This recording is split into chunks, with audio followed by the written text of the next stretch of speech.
하나님께서 이 말씀 통하여서 우리에게 은혜 주시기를 원합니다.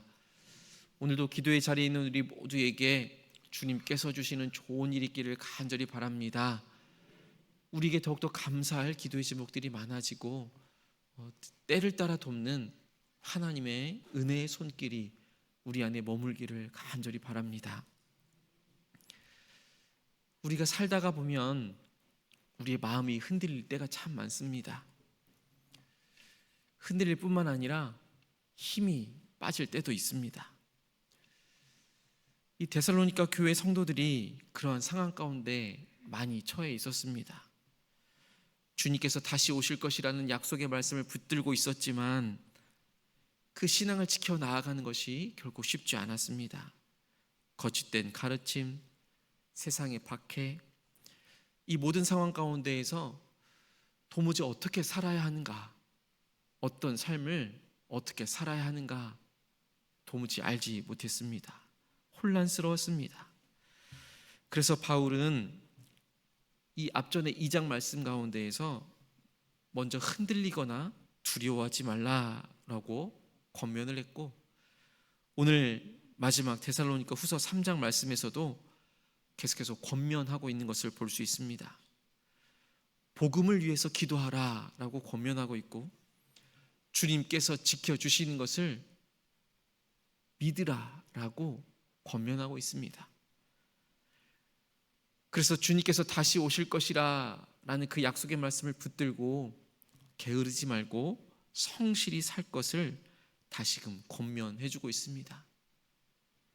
그리고 편지 말미에는 주님의 평강이 있기를 간절히 바라는 그 마음을 잊지 않고 기록하고 있습니다. 우리 먼저 1절, 2절의 말씀을 다시 한 번 더 함께 보겠습니다. 한 목소리로 읽겠습니다.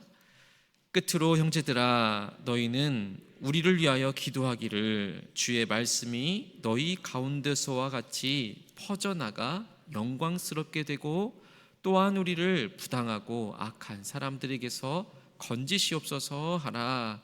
믿음은 모든 사람의 것이 아니니라. 바울이 너희는 우리를 위하여 기도하라, 기도해달라라고 부탁하고 있습니다. 그 기도의 제목이 어떻게 됩니까? 나 좀 잘 되게 해달라라고 기도하는 그러한 기도의 제목이 아니었습니다. 주님의 말씀이 퍼져나가도록 기도해달라라고 요청하고 있습니다. 자기 개인의 기도 제목이 아니었습니다. 복음 전파를 위한 기도의 제목이었습니다. 그렇게 복음을 전파하는 데 있어서 혹시라도 무언가 부당한 일이 있다라고 한다면 그것으로부터 건져달라고 기도해달라고 요구하고 있고, 복음을 전함에 있어서 악한 무리들이 있다라고 한다면 그들로부터도 건져 주시도록 기도해달라라고 부탁하고 있는 것을 볼 수 있습니다. 바울의 마음은 한결같았습니다. 주변의 환경으로 인하여서 때로는 데살로니가 교인들이 자신들이 원하고 있는 것들이 더디 이루어진다라고 해서 마음이 흔들렸지만 바울은 흔들리지 않았던 것입니다. 바울은 스스로가 안전하게 사는 것보다 복음이 전해지는 것이 더 중요했던 것입니다. 자신의 안위보다는 예수 그리스도의 그 복음이 훨씬 더 중요했던 것입니다.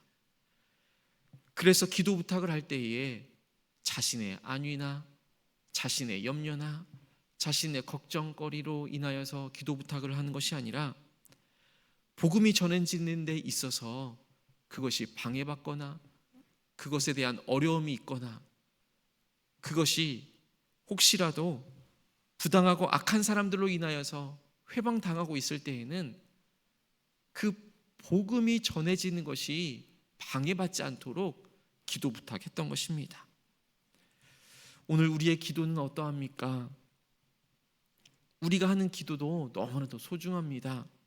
내 가정, 우리의 건강, 또 우리가 겪고 있는 여러 어려움들 당연히 구하고 찾고 문을 두드려 하는 것이 맞습니다만, 이것도 우리에게 너무나도 필요한 기도의 제목이지만 우리가 함께 기도할 때에 꼭 잊지 말아야 할 기도는 바로 복음을 위한 기도다라는 것입니다. 우리의 기도가 하나님의 나라가 확장되어지기를 계속해서 잊지 않고 쉬지 않고 기도해야 한다라는 것입니다. 복음을 위해 기도하는 그 공동체가 되기를 간절히 소망합니다. 또한 바울은 3절에서 이렇게 기록하고 있습니다. 우리 3절의 말씀 보시면 주는 미쁘사 너희를 굳건하게 하시고 악한 자에게서 지키시리라 라고 이야기하고 있습니다. 바울은 잘 알고 있었습니다. 세상 가운데에서 흔들릴 수밖에 없다라는 것을, 그리고 믿음을 지켜 나아가며 살아가는 그 삶이 결코 쉽지 않다라는 것을 너무나도 잘 알고 있었습니다. 그래서 바울이 권면하고 있는 것입니다. 그 세상을 바라보는 것이 아니라 흔들릴 수밖에 없고 혼란스러울 수밖에 없는 그 세상을 바라보는 것이 아니라 미쁘신 주님을 바라보라 라고 말씀해 주는 것입니다.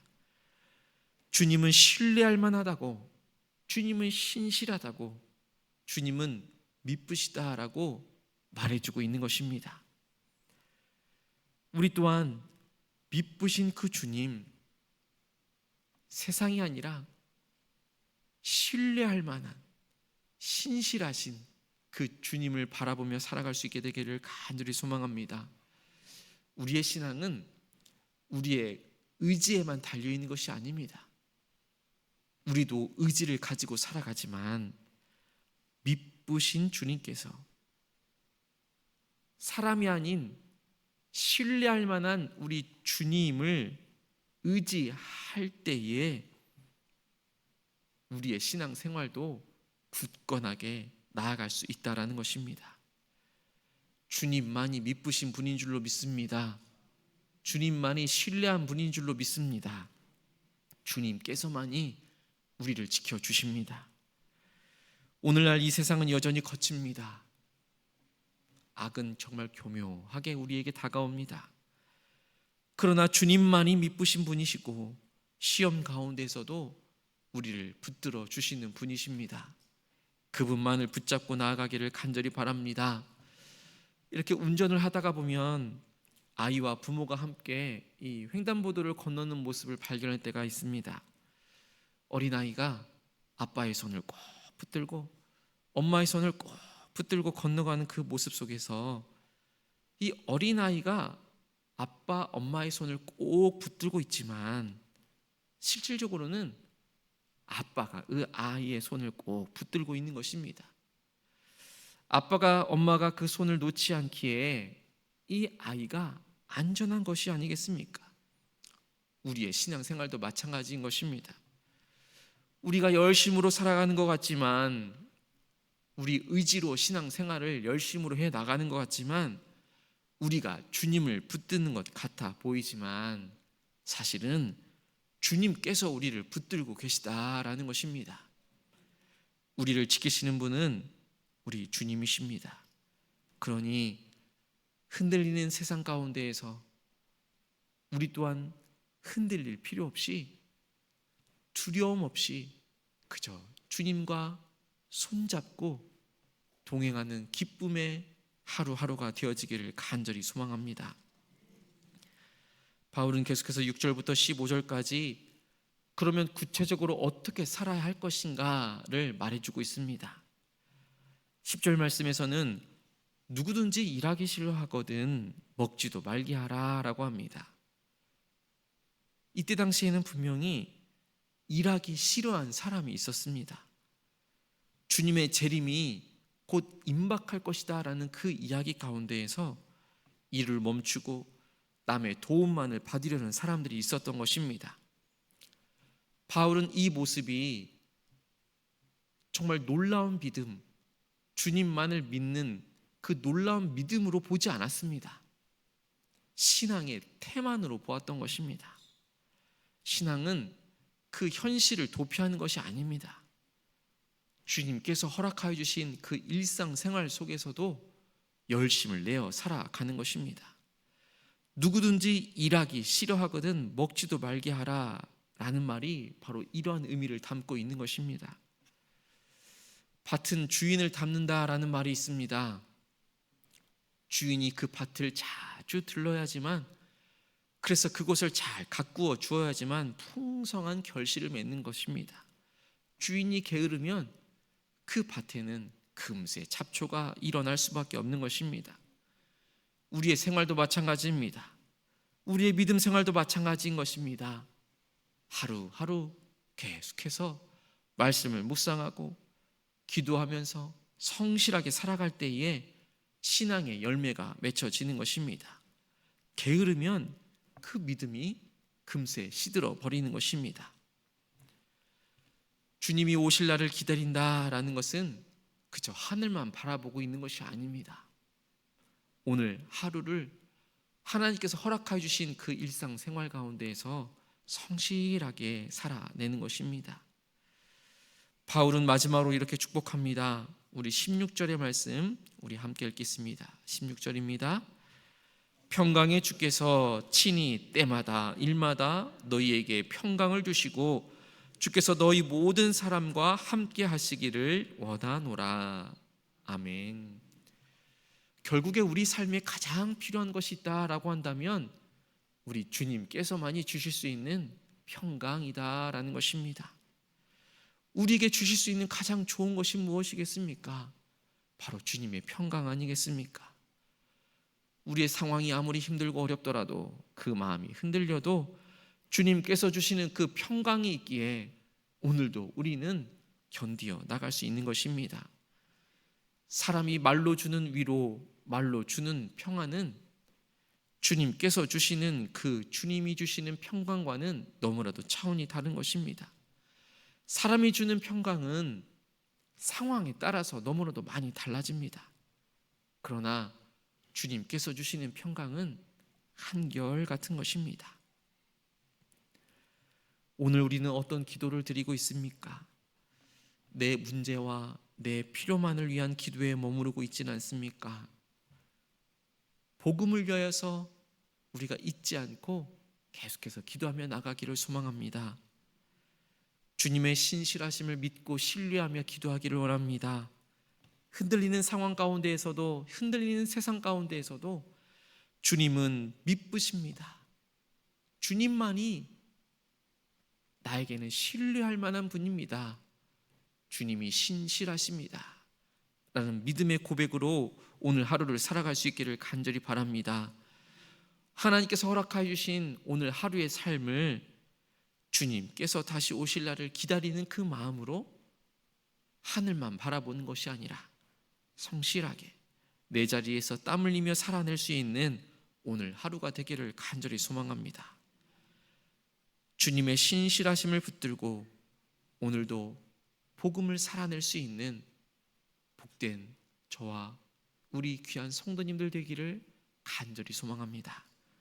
기도하겠습니다. 하나님 아버지, 오늘도 귀한 말씀을 통하여서 우리가 걸어가야 할 믿음의 길을 알려주시니 감사를 드립니다. 우리의 생애를 위하여, 우리의 삶을 위하여, 우리의 가정과 우리의 자녀, 세계 열방의 선교사님들과 또 이 서귀포 땅과 이 나라와 이 민족, 정말 다양한 기도의 제목을 가지고 기도하는 것도 중요하지만 복음을 위하여 기도하는 것을 잊지 않고 쉬지 않게 하여 주옵소서. 악에서부터 지켜주시는 주님만을 의지하게 하여 주시고 주님 안에서 게으르지 않고 성실히 살아갈 수 있도록 인도하여 주옵소서. 평강의 주님께서 우리의 마음과 가정을 지켜주시옵소서. 특별히 하나님 아버지, 오늘은 우리가 살아가고 있는 이 서귀포 땅, 제주 땅을 위하여 기도합니다. 아름다운 자연만큼이나 이곳에 주님의 은혜가 충만하게 하여 주시옵소서. 경제적인 어려움 속에 있는 가정들을 붙들어 주시고 갈등과 상처가 있는 이들에게 화해와 평강을 허락하여 주옵소서. 우리 법한교회를 비롯한 모든 제주의 교회들을 위하여 기도합니다.